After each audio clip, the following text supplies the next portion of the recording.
el ratón más poderoso del mundo, tiene sangre en sus guantes blancos. Detrás de cada sonrisa perfecta, cada princesa rescatada y cada final feliz, Disney ha construido un imperio donde la magia es solo la cortina de humo que oculta una maquinaria despiadada de control, manipulación y poder. Mientras millones de niños sueñan con castillos encantados, los ejecutivos de Disney han perfeccionado el arte de sepultar escándalos, silenciar críticos y reescribir la historia. Todo comenzó en 1923, no con un ratón, sino con un conejo. Los hermanos Walt y Roy Oliver Disney fundaron Disney Brothers Cartoon Studio, que más tarde se conocería como Walt Disney Productions. Walt estaba recién llegado a Los Ángeles tras la quiebra de su anterior estudio en Kansas City, pero aún así consiguió un contrato para producir una serie de cortometrajes llamada Alice Comedies por $1,500. 5 años después, tras perder los derechos de su personaje, Oswald, el conejo afortunado en una disputa contractual con su distribuidor, Walt Disney creó un nuevo personaje, un ratón que originalmente se llamaría Mortimer, pero que por insistencia de su esposa Lillian, cambió a Mickey. Por suerte su esposa tenía razón. Imagina a los niños pidiendo peluches de Mortimer, o gritando emocionados por conocer a Mortimer Mouse en Disneyland. El 18 de noviembre de 1928, Mickey Mouse debutó ante el mundo en Steamboat Willie, el primer cortometraje animado comercialmente exitoso con sonido sincronizado. Aunque no era la primera aparición del personaje, había protagonizado antes Plane Crazy y The Galloping Gaucho.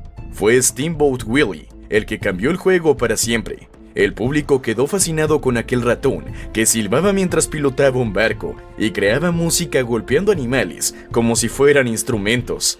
Irónico, considerando las futuras políticas de Disney sobre el trato a los animales. Pero ya casi llegamos a eso. El asunto es que mientras Mickey se convertía en un fenómeno cultural, dentro del estudio se establecían los inquietantes patrones que definirían la cultura corporativa de Disney por décadas. Estamos hablando del control creativo absoluto, una imagen pública cuidadosamente manufacturada y una diferencia cada vez mayor entre la fantasía que vendían y la realidad que vivían. En los años 30, mientras Walt Disney se hacía fama como el genio detrás del entretenimiento familiar, la realidad dentro de su estudio era otra historia. Sus animadores trabajaban jornadas agotadoras, y él tenía un control casi obsesivo sobre cada detalle. Cuando en 1937 estrenó Blancanieves y los 7 enanitos, la primera película animada a color de larga duración en Estados Unidos, el estudio ya había gastado 1.5 millones, 10 veces más de lo planeado. El riesgo era tan grande que muchos la llamaban la locura de Disney. Pero el éxito fue rotundo. La película recaudó 8 millones en su estreno. Y no solo salvó al estudio, sino que también permitió construir sus nuevas instalaciones en Burbank. Pero el éxito demostró a Walt Disney que exprimir a sus trabajadores era el camino hacia la riqueza. En 1941, mientras Fantasía y Pinocho fracasaban en taquilla debido al inicio de la Segunda Guerra Mundial, sus animadores llegaron al límite, agotados por jornadas de 16 horas, salarios inconsistentes y un sistema arbitrario de bonificaciones que favorecía a los favoritos de Walt. 300 de sus 800 animadores se declararon en huelga. La respuesta de Disney reveló su verdadera cara. Furioso, apareció frente a los huelguistas en su Packard de lujo, los insultó y luego se dirigió a la prensa acusándolos de ser agitadores comunistas dirigidos desde Moscú. Pero esto no era solo paranoia, era estrategia. Walt quería deslegitimar cualquier demanda laboral, asociándola con el terror rojo. Este conflicto marcó su entrada oficial como informante del FBI. Documentos desclasificados revelan que el 10 de noviembre de 1940, Walt fue reclutado personalmente para espiar a sus propios trabajadores. Mantenía reuniones secretas con agentes federales, donde entregaba listas de empleados sospechosos, informes sobre actividades sindicales y detalles sobre conversaciones privadas en los estudios. En correspondencia con J. Edgar Hoover, entonces director del FBI, Disney escribió: "Haré todo lo posible para limpiar Hollywood de esta escoria comunista". Disney testificó ante el Comité de Actividades Antiamericanas del Congreso, señalando por nombre a varios de sus propios animadores como simpatizantes comunistas. Una acusación que en esa época equivalía a destruir carreras y vidas. No era solo acusar por acusar. En realidad, el pacto con el FBI fue mutuamente beneficioso. Disney entregaba información y el gobierno lo protegía.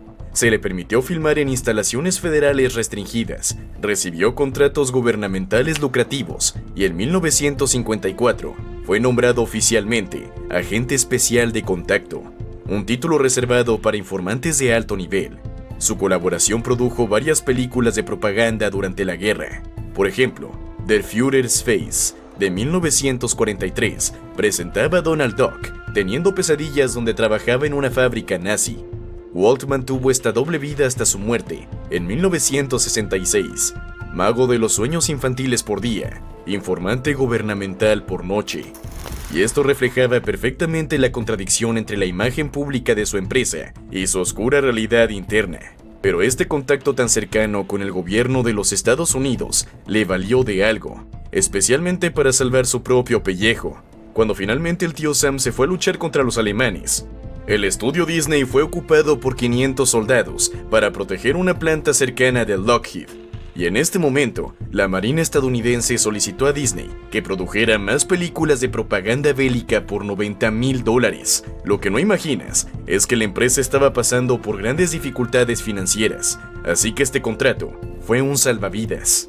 Pero el dinero de la guerra no duraría para siempre, y cuando acabó, Disney intentó recuperarse con películas como Canción del Sur, una mezcla de acción real y animación ambientada en una plantación del sur de Estados Unidos. Después de la guerra civil, la película ha sido tan problemática que Disney la mantiene encerrada en su bóveda, negándose a lanzarla en plataformas modernas como Disney Plus. ¿La razón? Bueno, su representación nostálgica y romantizada de la esclavitud, donde ex-esclavos como el tío Remus aparecen felices y contentos de servir a sus antiguos amos blancos, podría verse. ¿Cómo decirlo? Fatal. La película presenta a los personajes negros hablando en un dialecto exagerado y estereotipado, perpetúa el mito racista del esclavo feliz y borra completamente las brutalidades realidades de la esclavitud y la reconstrucción.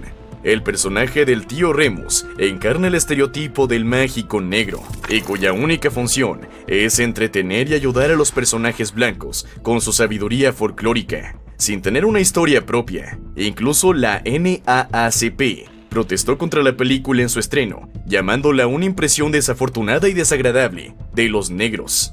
Pero mientras todo esto sucedía, el estudio comenzó a producir documentales de naturaleza bajo la serie True Life Adventures, que continuaría hasta 1960 y ganaría 8 premios de la Academia. Lo que el público no sabía era que muchas de estas aventuras verdaderas eran cuidadosamente escenificadas, con escenas manipuladas y animales forzados a comportamientos específicos para crear narrativas artificiales. Luego llegó la década de los 1950, con el estreno de La Cenicienta, un éxito, y el estudio volvió a los largometrajes animados tras 8 años de pausa financiera. Pero la visión de Walt Disney iba más allá de las películas. Se interesó en la televisión, los parques temáticos y las películas de acción real. Y entonces nació Disneyland, lo que comenzó como un pequeño parque de 8 acres cercano a los estudios Burbank. Se transformó en un ambicioso proyecto de 160 acres en Anaheim.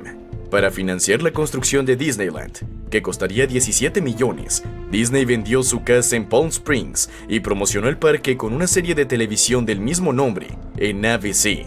El 17 de julio de 1955 abrió sus puertas y la inauguración fue un completo caos. Los restaurantes se quedaron sin comida, el barco Mark Twain empezó a hundirse, varias atracciones fallaban y para rematar, las fuentes de agua potable no funcionaban en pleno calor de 38 grados centígrados. A pesar de todo, el parque fue un éxito inmediato, atrayendo a 161,657 visitantes en su primera semana. Todo se veía viento en popa, mientras Disney expandía su imperio con programas de televisión como The Mickey Mouse Club y películas como La Dama y el Vagabundo. Internamente seguía delegando gran parte del trabajo de animación a sus principales animadores, conocidos como los 9 ancianos.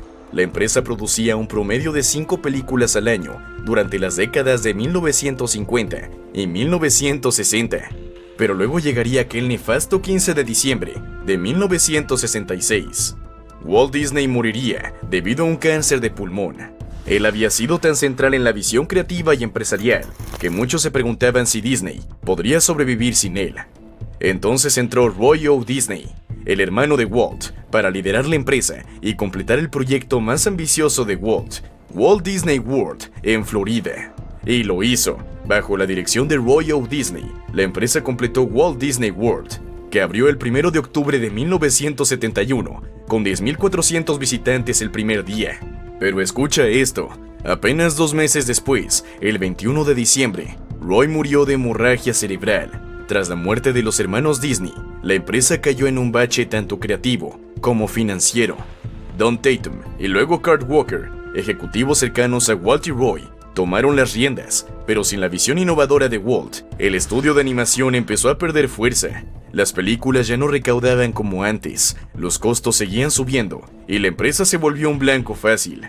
En 1984, el financiero Saul Steinberg intentó lo que se conoce como una adquisición hostil, 1.3 mil millones por casi la mitad de las acciones o 2.75 mil millones por todo. Disney, que apenas tenía 10 millones en efectivo, rechazó la propuesta y en su lugar le compró todas sus acciones por 326 millones. Para lograrlo, tuvo que pedir un préstamo de 1.3 mil millones, quedando con una enorme deuda de 866 millones. Esto provocó una crisis interna de accionistas que terminó con Michael Eisner, expresidente de Paramount Pictures, como nuevo CEO, y a Frank Wells como presidente de la compañía. Luego llegó una princesa pelirroja del mar, dispuesta a renunciar a su voz para tener el amor del príncipe y salvar a la compañía. La Sirenita, de 1989, dio inicio a un renacimiento de la animación de Disney. Durante la década siguiente, el estudio produciría éxitos como La Bella y la Bestia, Aladdin y El Rey León. La Bella y la Bestia se convirtió en la primera película animada nominada al Oscar a Mejor Película, y El Rey León recaudó casi 1.000 millones, convirtiéndose en la película animada más taquillera de la historia hasta ese momento. Y aquí empezó la expansión agresiva de la empresa. En 1993 adquirió Miramax Films por 60 millones, entrado en el mercado del cine independiente. En 1995, Disney anunció la adquisición de Capital Sites ABC, Inc. por 19 mil millones, la segunda mayor adquisición corporativa en la historia de Estados Unidos hasta ese momento.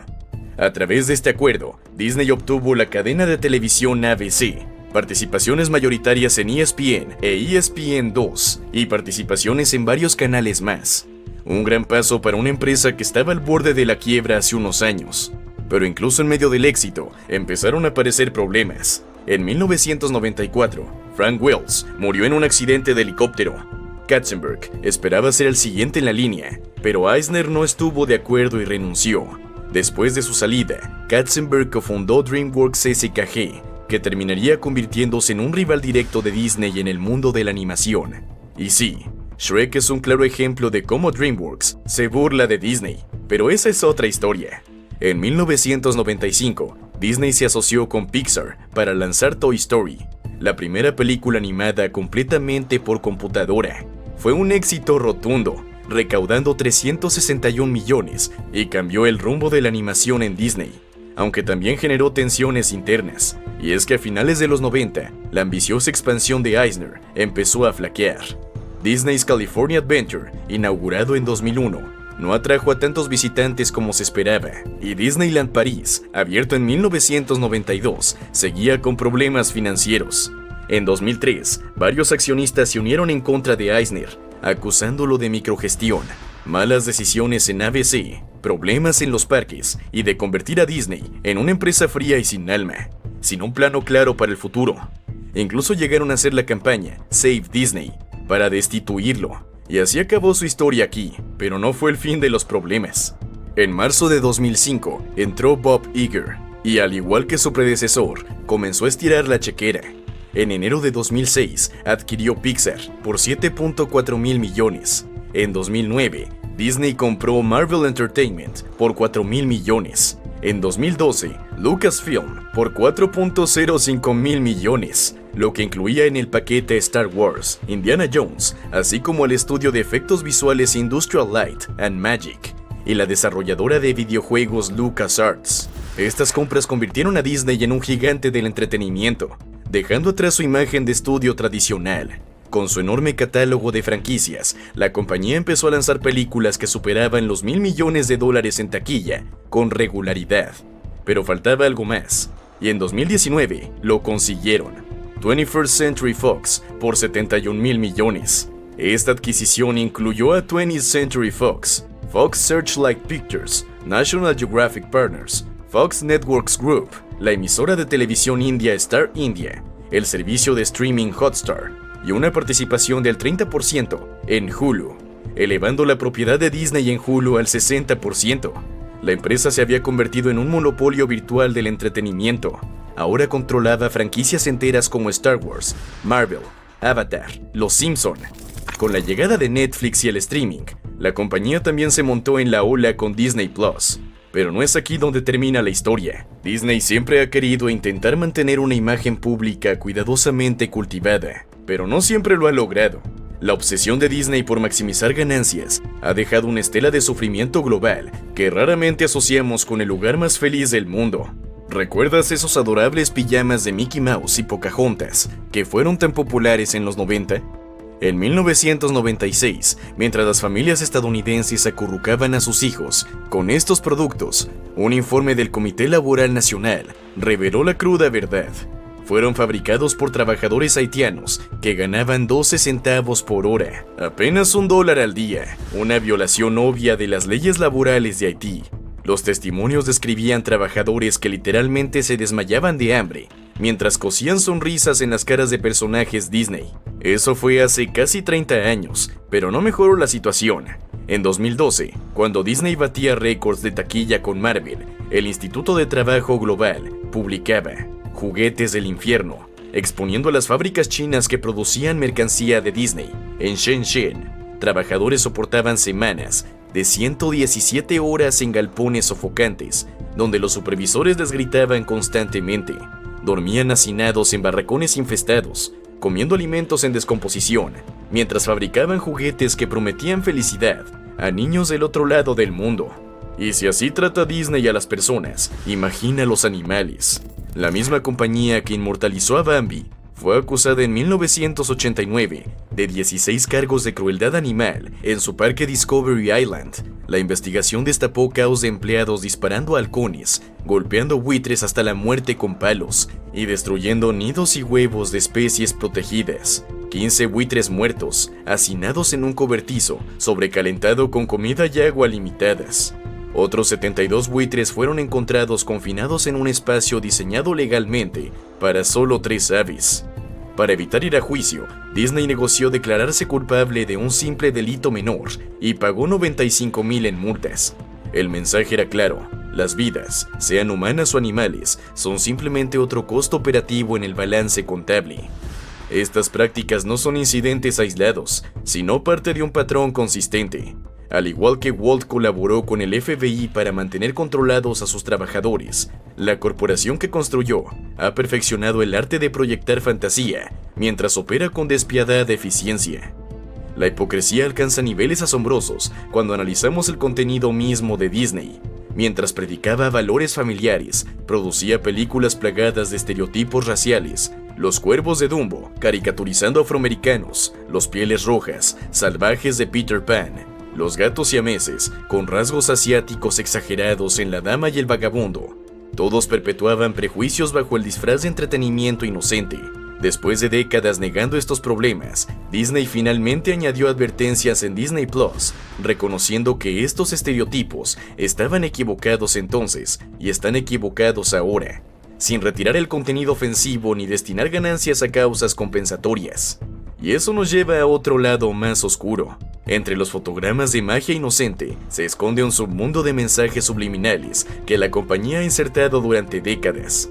En El Rey León, cuando Simba se recuesta sobre un acantilado, las partículas de polvo que se elevan en el aire nocturno forman claramente la palabra sex.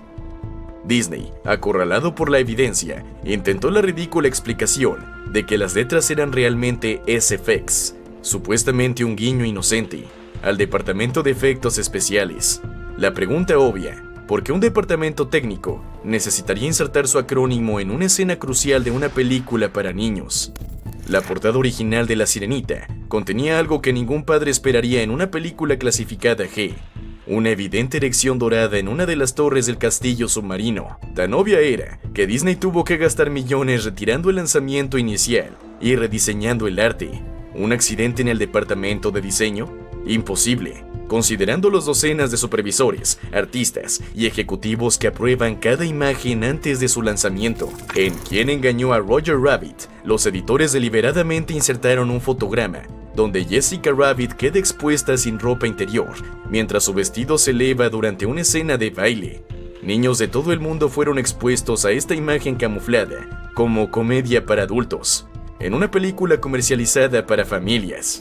En 1999, Rescatadores, Disney tuvo que retirar 3.4 millones de cintas VHS cuando se descubrió que los animadores habían insertado una fotografía pornográfica real de una mujer desnuda, visible en una ventana del fondo.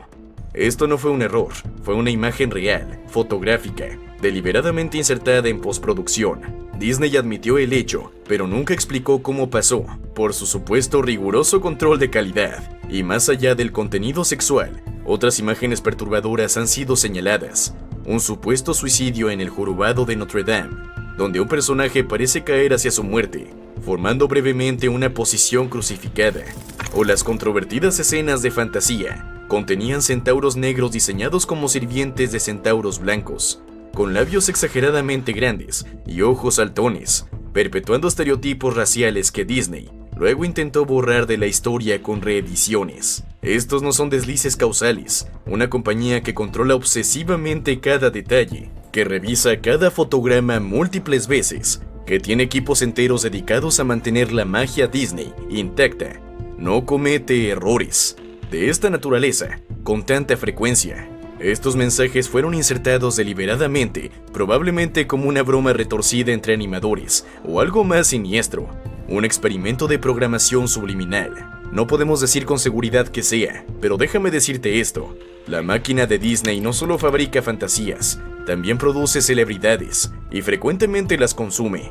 El patrón es perturbadoramente consistente. Niños seleccionados por su apariencia e inocencia son moldeados en productos comercializables bajo contratos estrictos que controlan cada aspecto de sus vidas. Ejemplos: Miley Cyrus, quien alcanzó la fama como Hannah Montana, debía proyectar una imagen perfectamente inocente mientras enfrentaba horarios agotadores. Su eventual ruptura con esta imagen limpia culminó en su controvertida actuación en los VMAs de 2013, un acto de rebelión contra los años de control corporativo sobre su identidad. Britney Spears también fue producto del Mickey Mouse Club y tuvo un camino similar de control externo hasta su colapso público de 2007. Demi Lovato luchó contra adicciones y trastornos alimenticios mientras mantenía una fachada de perfección Disney. Selena Gomez ha hablado abiertamente sobre los daños a su salud mental durante su tiempo como estrella infantil de Disney. Las reglas para estos jóvenes actores son claras y opresivas una vez que entran en el mundillo Disney. Nada de controversias, opiniones políticas, sexualidad visible o comportamiento inapropiado. Sus contratos a menudo incluyen cláusulas morales que regulan incluso su vida privada. El manual de conducta Disney, como lo llaman algunos exestrellas, establece expectativas imposibles de perfección. Te venden como un producto, no como un ser humano. Y la presión por mantener esta imagen perfecta mientras se atraviesa la adolescencia, bajo el escrutinio público, ha dejado un rastro de estrellas traumatizadas que años después siguen luchando con las secuelas de haber sido propiedad de La Casa del Ratón. Las controversias no han acabado y lo más reciente no involucra animadores explotados ni mensajes ocultos. Es algo potencialmente más destructivo: el reemplazo sistemático de artistas humanos por inteligencia artificial.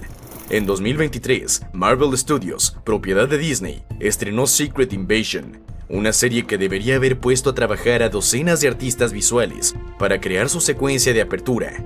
En lugar de eso, Disney simplemente alimentó instrucciones a un programa de inteligencia artificial y dejó que las máquinas hicieran el trabajo creativo. Cuando los ejecutivos fueron confrontados, lejos de disculparse, se jactaron abiertamente de esta decisión.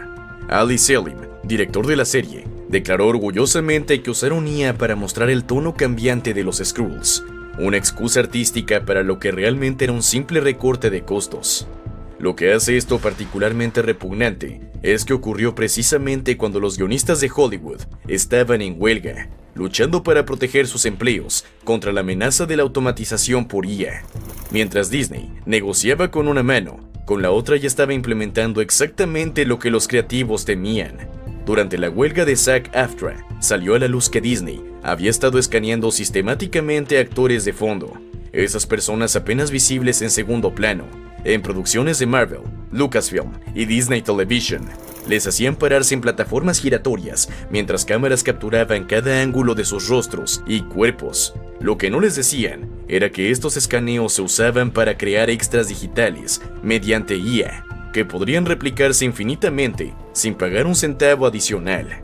Una biblioteca de humanos digitales. Eso es lo que es esto. Cada actor escaneado, cada movimiento capturado, cada expresión facial registrada, se convierte en propiedad intelectual de Disney, para ser manipulada, replicada y explotada eternamente. Disney no solo quiere poseer personajes o historias, quiere poseer personas, literalmente. Esta no es solo una cuestión de tecnología, es una profunda crisis ética. La empresa que construyó su fortuna con el trabajo de artistas humanos, ahora busca eliminarlos por completo, convirtiéndose en el villano de su propia historia distópica, mientras venden nostálgicos cuentos sobre la magia del espíritu humano en la pantalla. Tras bambalinas, están trabajando activamente para erradicar la presencia humana de su proceso creativo. Y a pesar de todo esto, a pesar de las controversias y los desafíos, Disney sigue siendo una de las empresas más grandes y reconocidas del mundo. En 2023, ocupó el puesto 87 en el Forbes Global 2000 y el puesto 48 en la lista Fortune 500 de las empresas más grandes de Estados Unidos por ingresos. Pero detrás de cada dólar, los 82.7 mil millones que Disney generó en 2023 o los 91.3 mil millones de 2024, hay una sombra. Un animador reemplazado por IA, un trabajador haitiano pagado con centavos, un actor escaneado sin saberlo, un niño expuesto a mensajes ocultos o un informante que delató a sus colegas. La verdadera magia de Disney nunca estuvo en sus películas, siempre estuvo en su capacidad para hacernos olvidar quiénes son realmente.